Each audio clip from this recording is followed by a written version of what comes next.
Friends, this week's Torah portion is the only one in Exodus, Leviticus, Numbers, and Deuteronomy that does not mention Moses by name.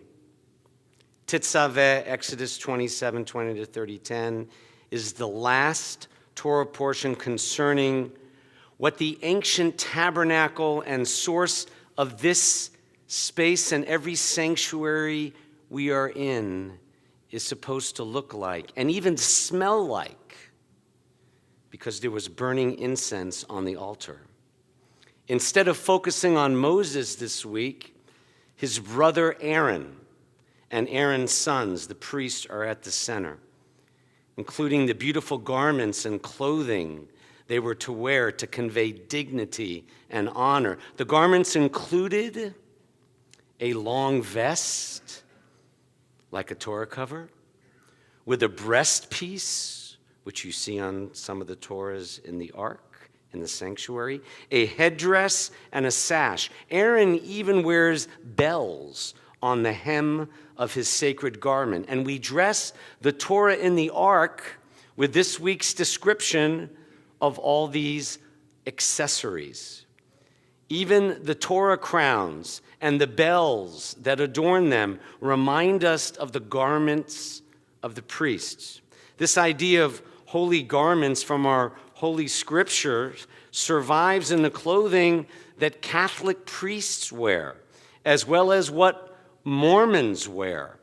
But other than the way we dress the Torah, the continuity of Jewish tradition across thousands of years from this week's Torah portion is reflected in the light, the eternal light, introduced in this week's Torah portion, and which appears over our ark and in every synagogue. Aaron and his sons are to keep the light over the ark burning continually from evening to morning, according to the Torah. The light is more than a flame. It's a reminder of all the ethical and ritual mitzvahs we can do to help brighten the world in which we live.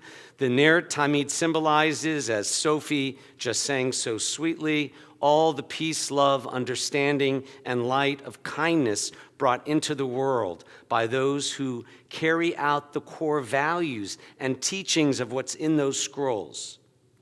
The eternal light is also a reminder of the spark of divinity in every man, woman, and child, the spark of God inside you and me. There's even an expression among Jews that every Jew must light the Ner Tamid, the inner spark, the eternal light inside his or her own heart. To be a Jew is to keep alive light, no matter how dark it gets in the world. We Jews are charged, you'll recall, by Isaiah the prophet, to become in Or LaGoyim, a light unto the nations. What does that mean? A light of decency, peace, love, justice, and hope. So on this Shabbat before Purim, when our people miraculously survived against all odds, we read from the only book in the Hebrew Bible, the book of Esther, where God's name is not mentioned. The name Esther means hidden, as in the God who hides. And here we are in Torah time this week where Moses is not mentioned in the only portion from tonight through the high holy days, after which we end Deuteronomy. When Mordecai implores Esther to speak up to King Ahasuerus and save the Jews against Haman's diabolical plot, he says, Im hacharesh tacharishi ba'et hazot revach v'hatzla ya'amod la'yehudim mimakom acher. Esther, if you keep silent in this crisis, deliverance will come from another place. Some read God as the other place because God is known by 70 names: Father, Mother, Soul Friend, Rock, and God is also called Hamakom, the place. So some read God, who is known as the place, as hidden throughout the Purim story. And perhaps Moses is hidden throughout this week's Torah portion too, even if his name is not mentioned. Perhaps Moses and Esther are in the light of the Jewish people that still burns brightly tonight in each of us in this place called Temple Israel. As I was writing tonight's sermon, my eyes glanced to this sheet beside my computer at the time, the names I will read before we close tonight's service.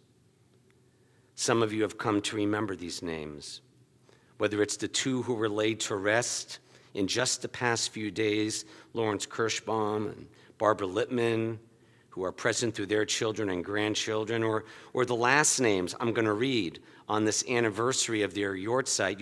You hear names later like Helen Goldstrom Wax, Rabbi Wax's wife, but who in her own right was part of the youth movement that you're now a part of. Rabbi Wax met her when she was working for Nifty in Cincinnati. Members of the Wurzburg family, the president of this temple in the 1930s, or the president when I became co-rabbi with Rabbi Danziger in 99 before he moved away and died too young, Ben Eisenberg. Everyone here that you're remembering, isn't the presence of loved ones still felt? Even when their name isn't said on your site, through children, relatives, and friends. Even if the name Moses and God isn't there, don't you feel the presence of your loved ones the other 51 weeks of the year when their names aren't read or said? The seeming absence of Moses in the Torah this week and the seeming absence of God in the story of Esther we tell each year brings to mind a one-sentence prayer and statement that comes to me whenever I think of my own father of blessed memory. And that sentence is this: how powerful a presence is his absence. How powerful a presence is the absence of Moses and Esther this week. Moses is around in this week's Torah portion. He just moves out of the way to let his brother and family take front and center. Like every great leader, Moses teaches that leadership is often about making room for others to shine in their own unique way, whether in a family or in a group of people. And isn't God also around in the hope and faith of Esther and Mordecai? Even if God's usual name you will not hear in the Megillah?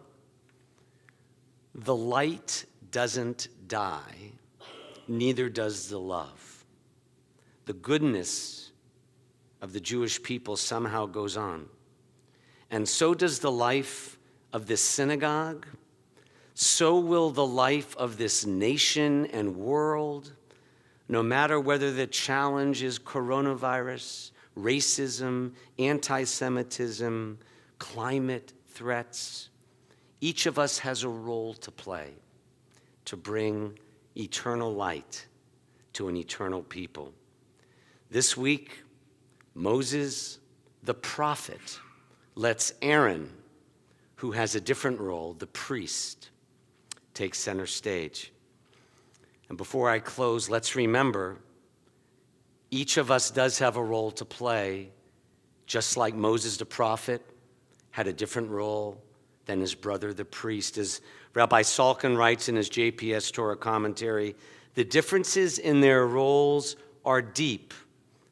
The priests had to be from the family of Aaron. It was a hereditary position like royalty, but prophets did not come from special families. In fact, we barely know the name of Moses' father, and his sons are not important at all.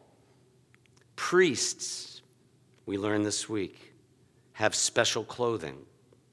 Prophets live among the people in street clothes. The priest's job was to get the rituals right. The prophet's job, to remind the people that rituals are worthless unless they're accompanied by acts of justice and change society for the better by bringing light. Clearly, Moses, the prophet, is still guiding us, Aaron's rituals too, and the hidden God is still there, still present, just like our loved ones, even in their absence. And let us say, Amen.